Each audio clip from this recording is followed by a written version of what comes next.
Hey Grant, I'm making you a video here. I got your boat back. I put the IMP motor in it because these TMY motors were bad. I don't know if you can see, but inside there's a couple wires on the armature. Well, what happened was the one wire on the one side broke off. So now I just bent it up and stuff and pulled it. You see, now I got it running. I'm not going to put these back in the boat. I'm just going to sell them online. I don't know how long they're going to last. Now the IMP boat here. See, I put the battery in. There's the new motor.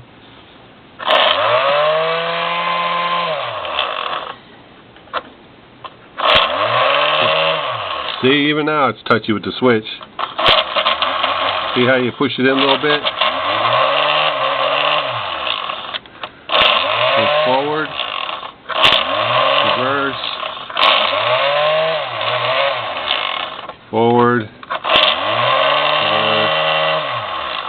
Anyway, it's an IMP motor. Their hair smaller than the TMY. They don't polish up as nice as the TMYs, but I only had 4 of these left, and I'm not going to waste any more.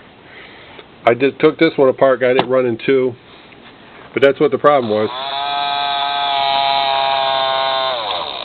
There's just one little skinny spring-loaded wire on either side of that armature in there, and if that ain't making contact, they ain't gonna run. And what happened was it was so short that when you put it in reverse, it twisted it around and then didn't make contact anymore. It's not your fault, it's just the way it was. These motors are old, even new old stock. You think they would have put stainless steel wire in there, you know, it just ticks you off. So, anyway, I can't waste any more motors. So, this motor should be fine.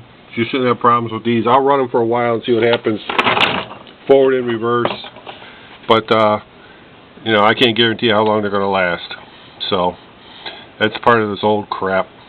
My can motors were great, but they're not correct for the boat. So, anyway, I'll get her done, box her up, and send it out probably Monday. Get it back to you if everything goes okay. Thanks again for your patience, and I'll talk to you later. Bye.